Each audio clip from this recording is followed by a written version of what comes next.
Harrison is everywhere. So we start off, he's up top, he's looking like he's gonna blitz. He ends up dropping, but because they're dropping into a zone look, they still have the high slant to beat the safety right there at the 36-yard line above the hash.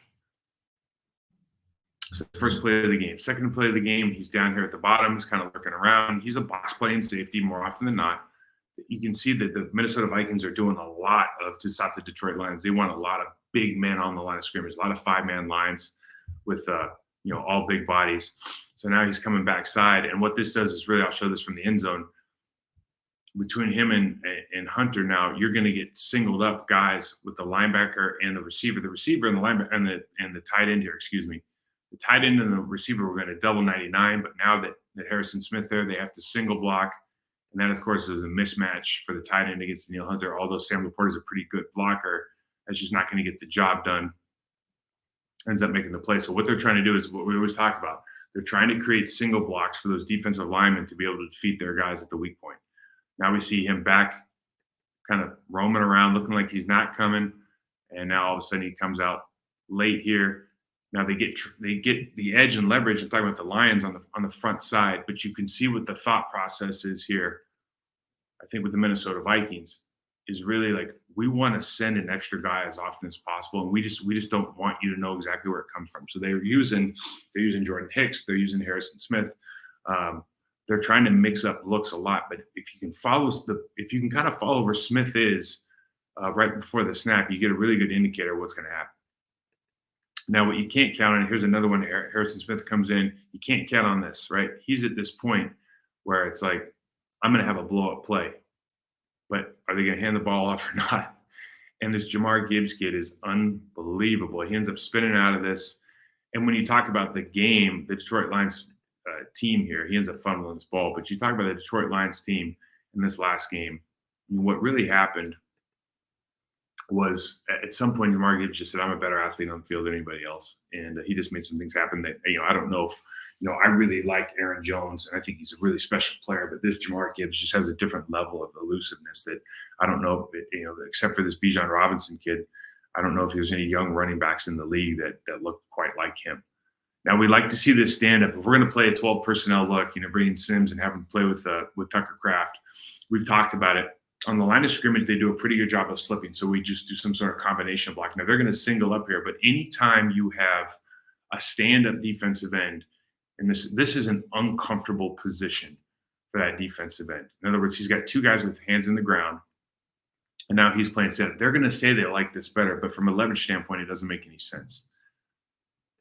So they end up getting the slip with Penei Sewell. They get the outside safety, number 44, block with the tight end, just enough for the running back to get around the edge. Talk about pressure equals picks. Well, it also equals opportunities. So they bring the safety, they scheme it up, and now you've got wide open players at the 30-yard line, the top of the numbers there on the top of the screen. You have obviously the check down right underneath. You could throw the deep ball as well, but there's just tons of space here when you bring extra men. Drop zones have space. When I talk about a drop zone, what I mean is we're showing all these people up top.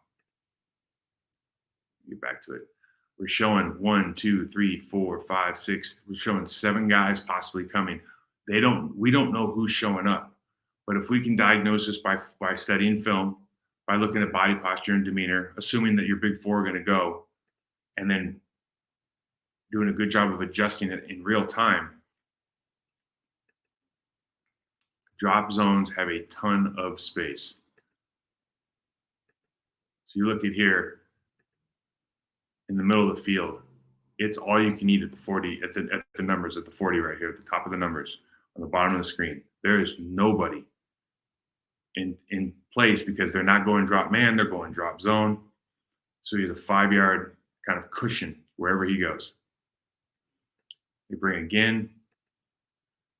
Now, this is the kind of play that when we're talking about the Green Bay Packers, you got your 5-yard out, which I think Jordan Love threw pretty well last week.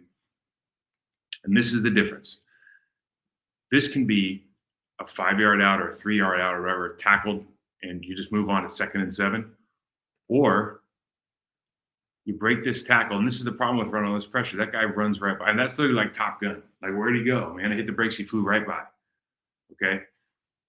And if you're going to allow that kind of stuff to happen on Minnesota's on the tape, the players see tape like this and they go, if that guy made a miss, I know I can make a miss. Right. Some confidence there. I think the Minnesota Vikings are playing really well up front. 91 here making a play, slipping inside the guard. Pretty excited with himself. 91 making a play here. This ends up being a sack. Now, really, the play is made by Danielle Hunter, beating the left tackle inside, pressuring the quarterback to back up, and he backs up right into town. He gets a little rodeo takedown, but good playing by him. Jordan Hicks. Now, watch this play by Jordan Hicks. I mean, this is a Scud missile, man. Scud missile is the one that you fired out of, the joke was like Scud missile was being fired out of the back of a Volvo, and then you had to turn on the TV and CNN to see where it landed, right? Like, I'm going to hit somebody. I mean, jacked up, no flag. I thought they were going to call in. When I watched this play in real time, I thought, man, I'm sure they threw a flag here because helmet-to-helmet contact or something, the way the NFL is going. But, man, he absolutely destroys Sewell right there. Jordan Hicks is playing high level here. We have another play. He's going to come around here on the game, beat the center, get the pressure. Playing high level. And we got a little bit of Harrison Phillips here. Harrison Phillips is playing some good football, man. So, and Frank, you got to remember that guard is a backup, and he's struggling. Frank Radnow is a good player, and he got Frank a couple times here in the game getting in on these plays. You see this one in particular of just doing a really good job. Frank's got his hands inside, but just does a good job of sitting on this,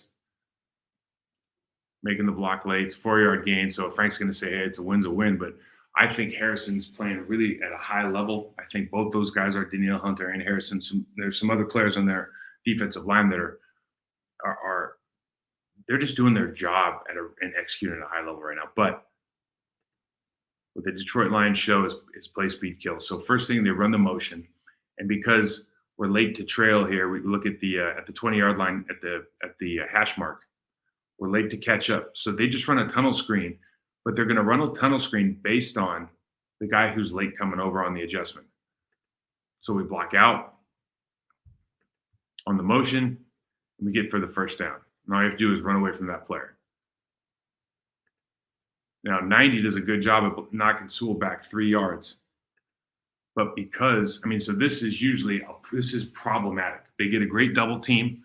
Talking about the right guard in the center. Backside guard does a good job on Harrison Phillips. Jordan Hicks is trying to figure out where to insert. This should be a good stop because of the penetration you got at the right tackle position. But, this Jamar Gibbs, man, there's some stuff you look at and go, there's not much I can do about this. 44 comes in, team captain, good player. Now he's playing on the tight end right now. So they're playing match on the tight end. It puts him in a very, very difficult position because they run so much play action, and that tight end is such a good player. He's got to sit here. And now if they do a double team block from 98 or 99 up to 44, talking about both tight ends, you got time because 44 is not going anywhere. And so they end up being able to hold on the defensive end. He's got to run over the top, and you're not running over the top on these guys, man. They're just too fast. I think this is the last one we got. And the kid's, he's making two guys miss the hole. All pro Harrison Smith. And then this guy, goodness gracious. All kinds of nasty. So I don't know. Sometimes when you're watching tape, you're going, oh yeah, well I saw them, they ran for X amount of yards and they did this and that, and you go, and then you really got to watch the personnel and go, I don't know if we can do that. Like Aaron Jones can make some guys miss, but what that kid did was amazing.